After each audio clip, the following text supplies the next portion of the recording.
There are millions and millions of teachers around the world, but students are influenced and motivated only by a very few.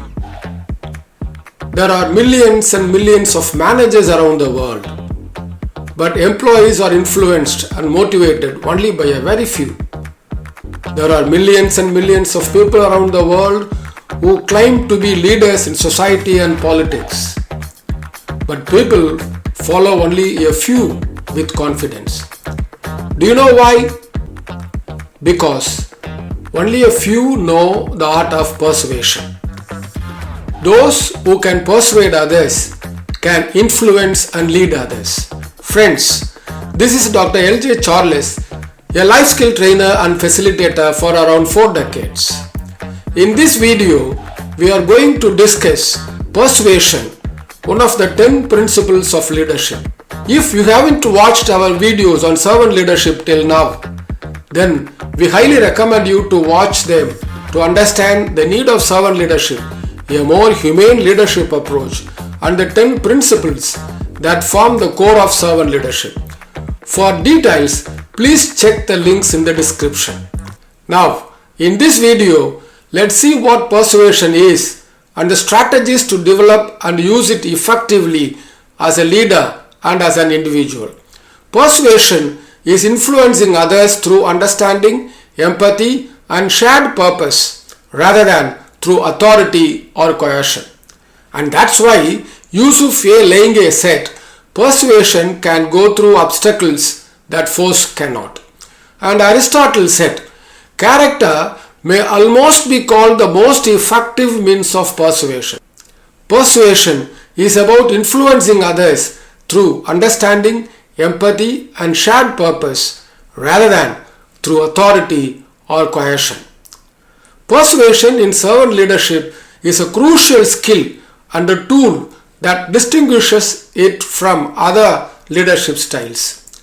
Unlike traditional leadership, which often relies on authority and hierarchical power to enforce decisions, servant leadership emphasizes the power of persuasion to influence and inspire others.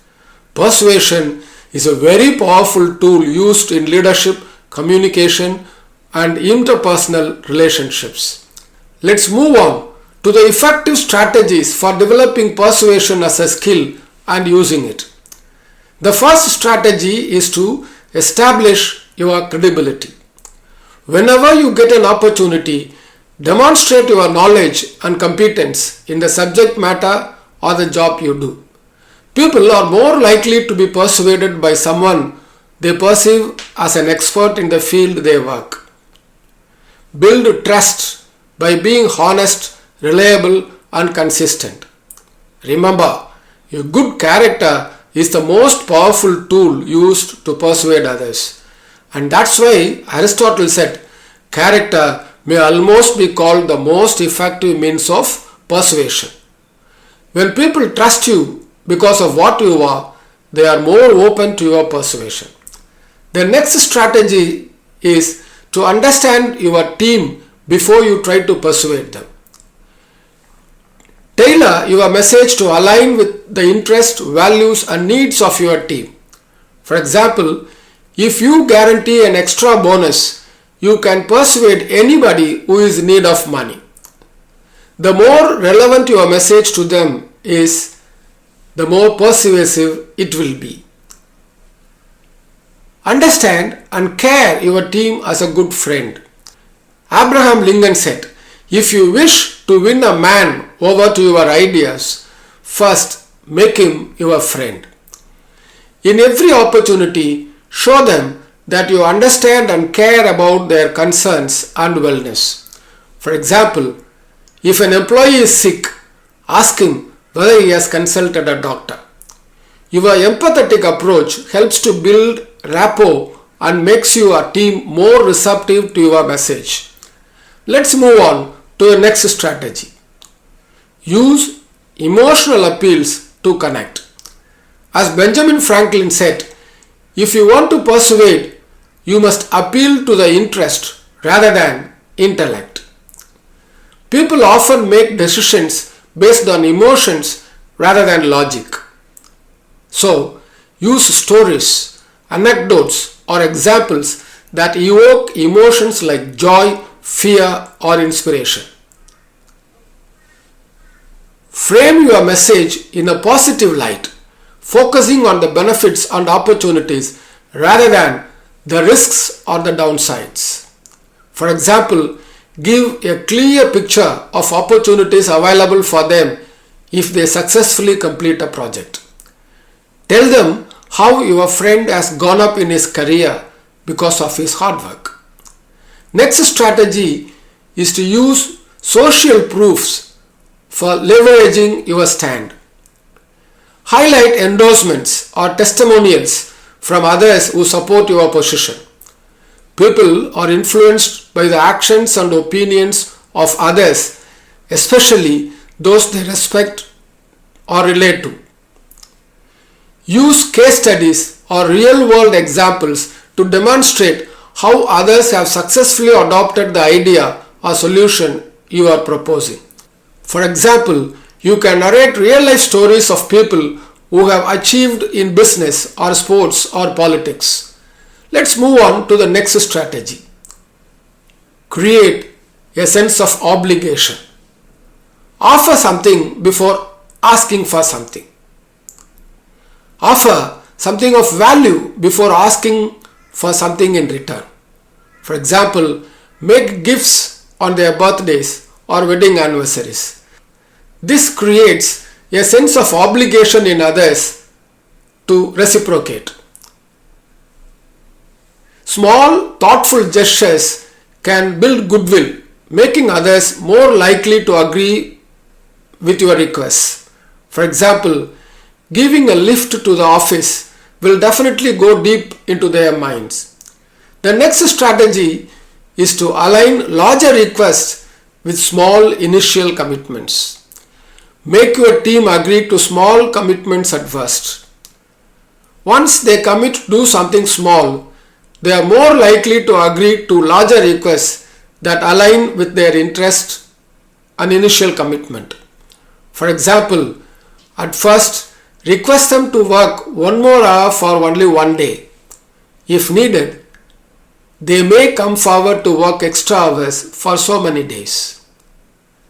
Remind your team of previous actions and statements that align with your current request, reinforcing their sense of consistency. Let's move on to the next strategy.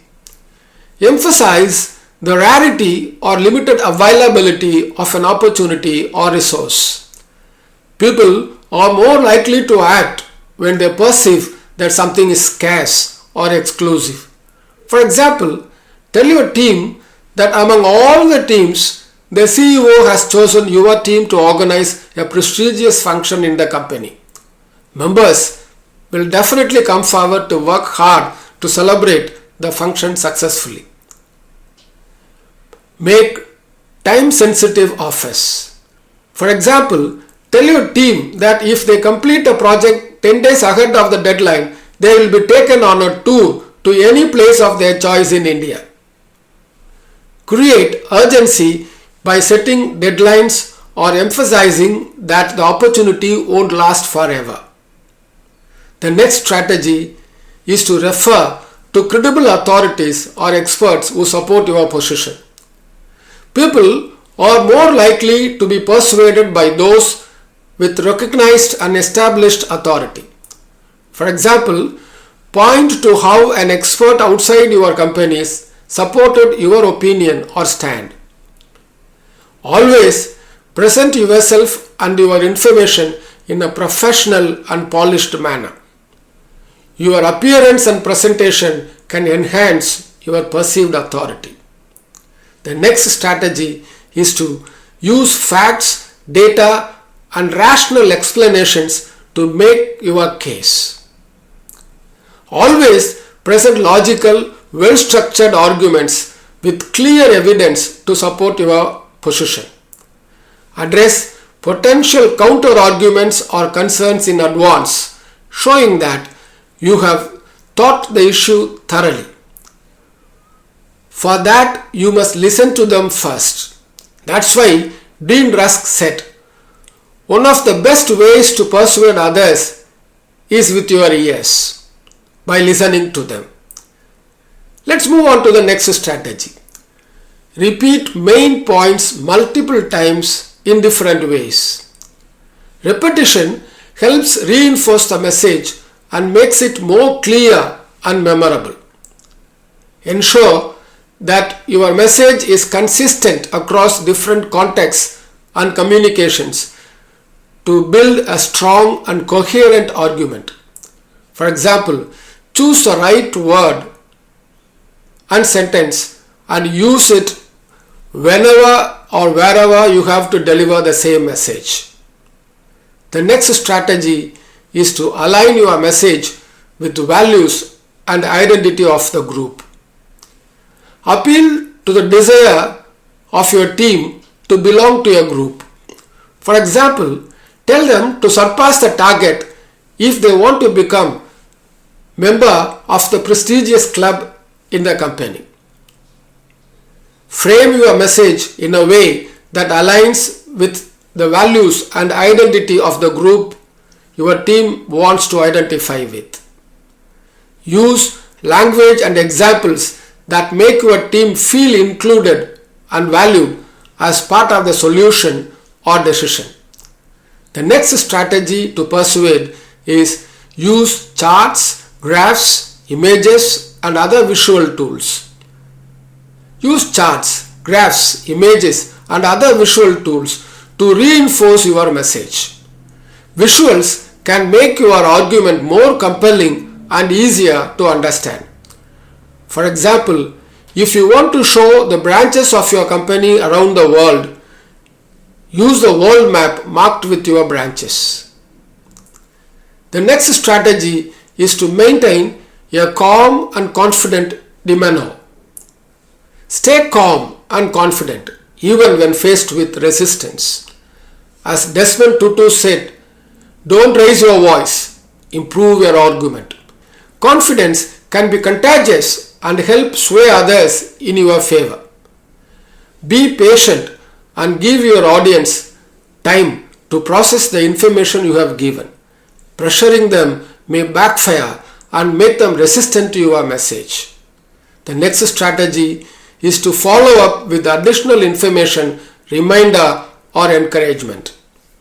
After the initial interaction, follow up with additional information, reminders, or encouragements to keep your message top of mind.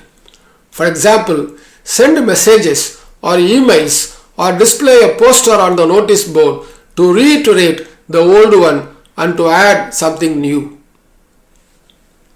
Continue to build and maintain relationship with your team, as persuasion is often more effective in the context of a strong ongoing relationship. For example, you can take and share lunch with your team or go with them for tea in the canteen. This will help you maintain an informal relationship with your team. Here at Skills Factory, we have incorporated all the 10 principles of servant leadership in its training program, People First Leadership, with exclusive sessions for each principle. We would like to take this opportunity to give a quick overview of the training programs and services offered at Skills Factory. Skills Factory is an organization dedicated to the development of human resources. At Skills Factory, we work to upskill and reskill students, teachers, business executives, and parents to help them grow more competent in their personal and professional life. We also offer skills-based and extra credit courses for students of universities and colleges. For more details, please check the link in the description. In future, we will be discussing other principles of servant leadership, many other contemporary leadership approaches like level 5 leadership and soft skills. Thank you. We will meet later. Till then, bye.